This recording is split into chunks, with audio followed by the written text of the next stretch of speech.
You may want to retire someday, but can you? We're going to talk about that on this episode of Real Estate Revenue. Hey, everybody, welcome to Real Estate Revenue. I'm your host, Paul Airy, and in this episode, we're going to talk about retirement, banking problems, real estate, and your situation and some opportunities that are coming up. So let's get started. I've got my iced tea from my favorite restaurant. I've got my carbonated water and my Hawaiian shirt. So I'm ready to go, ready to get started on this episode. So, who wants to retire? I know I don't, but most people do. And most people, I think, are going to have a problem with it.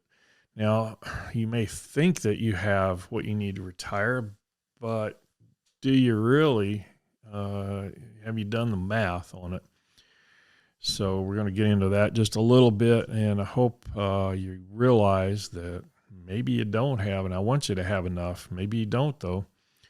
But hopefully, I think you can fix that, and we're going to talk a little bit about how to fix it. What is the problem? What am I talking about here? And first of all, let's start with these people here. Entrepreneurs, business owners, professionals, that might be you. You might fit into that list. If you don't, it's okay, because I'm still talking to you and this stuff still matters, but I want to talk about these people for a minute and make a point. If you're one of these people, an entrepreneur, business owner, professional, what's a professional? Well, it could be a doctor, a dentist, a chiropractor, whatever. So if you're one of these people, what do you do with your money? I know you're making it. A lot of business owners and entrepreneurs aren't, but a lot of them are. And I would be willing to bet that a good number of those people don't really have a lot of money laying around. Same with professionals. Now, I have known some people that make $1 million a year, $500,000 a year, whatever, and they don't have any money. They have a nice house, they have nice cars, they have toys, they have boats, they have whatever they want. But they don't have any money. They couldn't just up and take a 2-week vacation without saving a little money for it, or they couldn't go buy a new car or say a new house without saving some money, because they don't have any, and they should. With that kind of a cash flow coming in, they should have some money. And that is why I'm always preaching about real estate, because everybody I know that owns real estate investment properties always seem to have money. So let's get into this a little deeper and talk about your retirement. And why am I here talking about your retirement? Well, it's because most people's retirement plans suck. They're just not very good. So let's get into that a little deeper here. Now, 50% of baby boomers, for example, have no plan at all beyond Social Security checks. Now, Social Security checks are ridiculous. They average about $1,300 a month. You can't do anything on $1,300 a month, even if you have no debt, even if your home is paid for, your cars are paid for, you don't have any credit card debt, and you still have bills. You have electric bills. You got to pay for energy, electricity, gas. You got to pay for water. You got to pay for gas for your car. And before the smart aleck comes up and says, "Oh, but I have an electric car," well, you got to pay for the electricity for that car too. So think about that. Now, you can't do much living on $1,300 a month. I know I have had family members who tried it. One of them retired in his 70s and had to go back to work after about a year, and because he didn't have enough money, and he didn't have a house payment. He did have a car payment, but he just didn't have enough to live on and enjoy life. So the only other option for him was to go back to work, because he didn't have any other plans for retirement. 50% of women have no plan and zero savings. What is going on there? When I first started talking about this on my podcast, my first 2 episodes of my podcast were on the retirement crisis. And I talked about 2 books.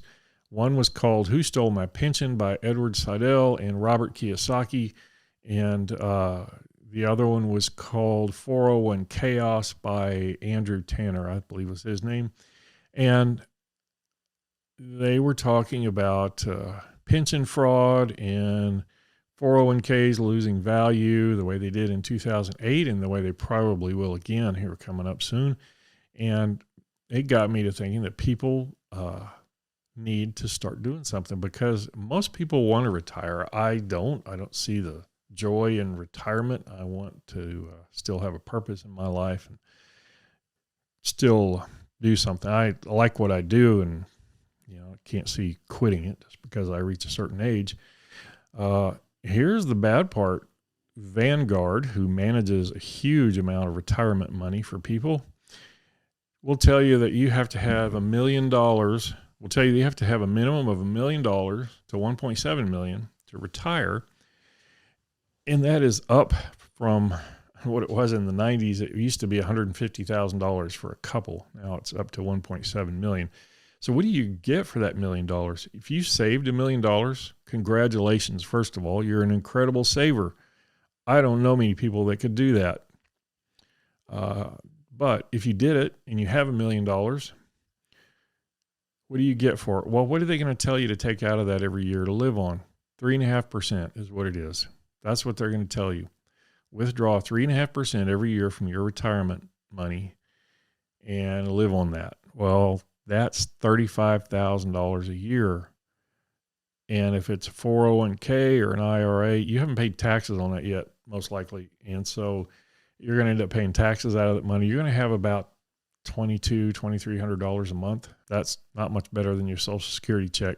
And then there's always unexpected expenses that come up. Medical costs that your insurance or Medicare is not going to pay for. You may have car problems. Something goes wrong with your house. You got to pay for it out of your pocket. Anything like that could happen. You could get robbed. Somebody could come along and steal all your money, steal your identity. It can cost a lot of money when that happens. So that doesn't leave you in a very good position. It leaves you in this position. You have to hope that you die before you run out of money. And $1 million, taking out 3.5% a year, you've got 25 years of living to do. And that's it. So you got to hope that you die before that money runs out. Isn't that just a happy thing to think about? Now, here's the good part. There are some opportunities. You can save your retirement, luckily, by investing money into real estate and into businesses. You need cash flow.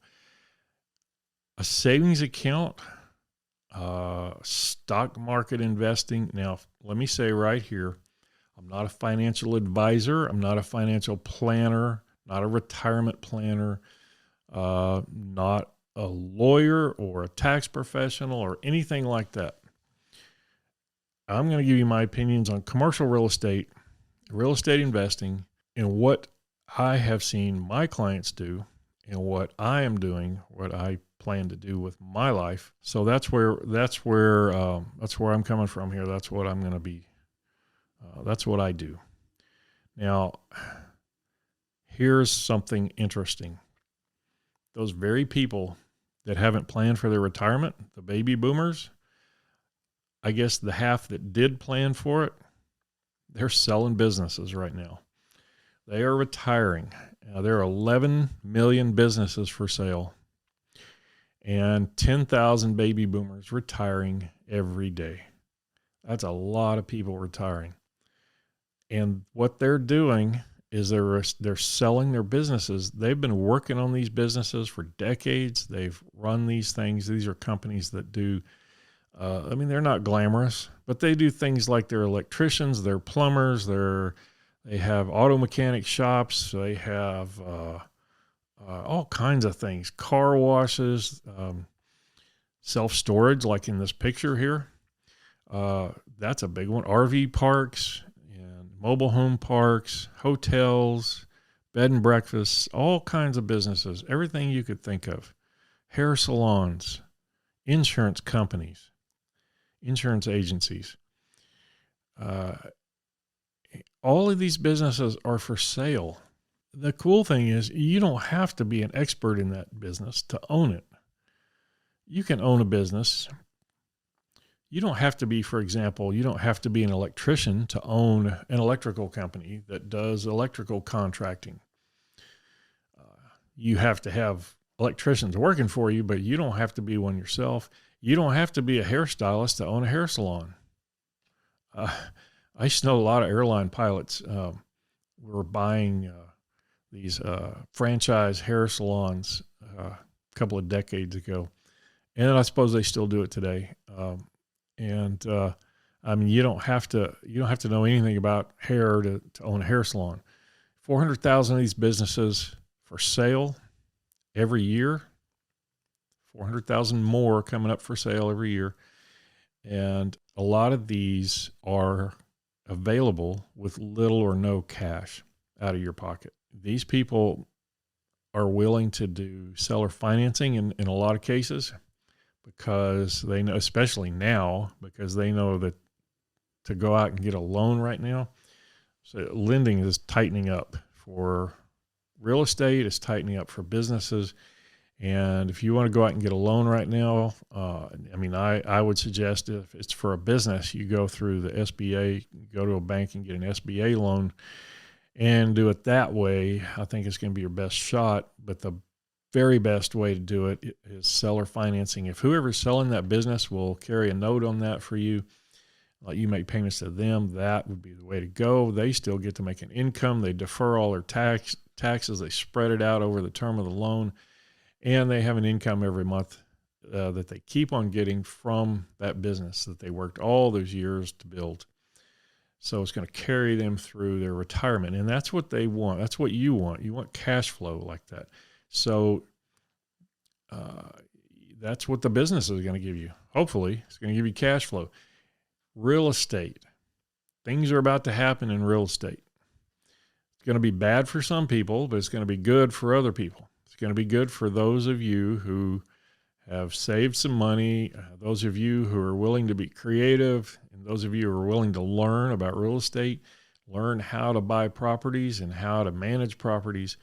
There's going to be some things coming up for sale that are just going to be some outstanding bargains. What's happening right now with banking is that there are, in addition to all the problems they have behind the scenes that we don't get to see, that we hear about on the news, and this is probably a good time for me to say this. I watch a lot of financial news on TV, and the people that are on these shows that are guest contributors, they're usually fund managers and sometimes economists. I think most of them are full of crap. Now, they know what they're talking about. They're not stupid, but a lot of what they say when they come on and say there's no problem and we got nothing to worry about, there's not going to be a recession, and go ahead, keep investing your money, and then they're there with their hand out ready to take your money to put into their fund, and that's what's motivating them to say that. That's what I believe. They're starting to change their tune right now. They can't get away with saying that stuff anymore because it's getting pretty obvious that they were wrong and that they were just, they were BSing people because they don't want to lose investors out of their fund. So anyway, I had to get off on that for just a minute. It was kind of a rant, but something that really annoys me. And where was I? What's happening in commercial real estate loans is this year, 2023, there's $450 billion in real estate loans, commercial real estate loans that are coming due for renewal. Now, what happens in commercial real estate, it's financed differently than your house. You don't go out and get a 30-year loan and pay on it for 30 years and you're done. In commercial real estate, you amortize the loan over maybe 10 or 15 years, which means they structure the payments so that your payment is an amount as if you were paying it off over 10 years, say. But in 5 years, you have a balloon payment. So you really aren't going to carry the loan for 10 years. In 5 years, you have to refinance it or pay it off. Nobody pays it off, okay? Almost nobody pays it off. They always refinance every 5 years like clockwork. They go in and refinance their property. Sometimes because the value of the property's gone up, the income has gone up on the property, just normal property appreciation. They have a lot more equity. They go in and refinance and get some cash out. And so the loan really never gets paid down. It stays about the same. And now here's some things coming along from the banking industry, things in the economy, inflation, the Federal Reserve doing their shenanigans. And before you know it, your property value is dropping because, and I forgot the whole pandemic thing where everybody got shut down and hundreds of thousands of businesses disappeared forever. So a lot of empty space. People working from home. Some businesses are out and gone, out of business, and a lot of empty space. When that happens, your income on the property goes down, right? And your value, the property value goes down accordingly. So you go back in to refinance. So what happens if your amount that you owe that you have to refinance is now higher than what your property appraises for? Because every time you renew a loan, you have to have an appraisal done. And first of all, commercial appraisals aren't cheap. They're about $3,500. And so you go have that done. And so what happens? Say you owe $1 million, but your property only appraises for $500,000. So what do? You're kind of screwed. You're in bad shape right there. And now one thing that's going on is luckily some lenders are restructuring the loans. They're modifying the loans, extending them out a little bit so that their payments remain the same. And now I don't know for sure. I heard this from one of my clients. He said the lenders are offering to do this, and they extend it out so that your payment stays the same and you just owe a little bit longer on it. I don't know if that means they're changing the interest rate or keeping it the same, or they're just moving the deadline down the road a bit. But that's a good thing. I think it's going to save some people, but I don't think they're going to be able to save everyone that way. Some of these properties are just, if you got a property that was 100% occupied when you bought it and now it's only 20% occupied, do you think it's going to appraise to cover what you owe on the property? Say you bought it 5 years ago and you paid $1 million for it because it was at you were making $100,000 a year on the property, and with a 10% cap rate, that's what you got. You got $1 million property, right? What happens when suddenly you're not making $100,000 a year anymore? You're making $20,000, or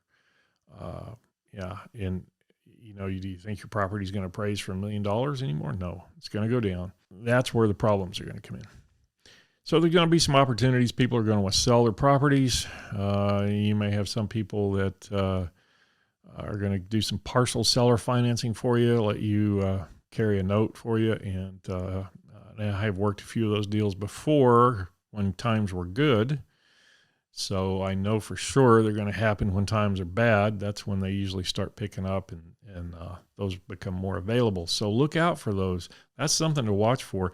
Creative financing will gain popularity as the economy tanks, and people will be willing to do things to get out from under their debt. Right now, there are some bigger investors who are walking away from properties, and the lenders don't even have a choice to restructure their loans. They're just handing the keys over and walking away. And you know why they can do that? Because first of all, they probably have a non-recourse loan. A non-recourse loan means that there's no recourse. You can't do anything. The lender can't do anything to them for it. All they can do is take the property and say, okay, we're even. That's it. And also, they probably have bought that property in a separate company name. Here's what happens with a lot of, I ran into this a lot working with oil companies and in the oil and gas industry and real estate. A company would come along and they buy a property, and they wouldn't buy it in the company name that was going to occupy it. They would set up a new company just to own that building, just to own that property. And then that company would lease it to their regular company, to their oil and gas company.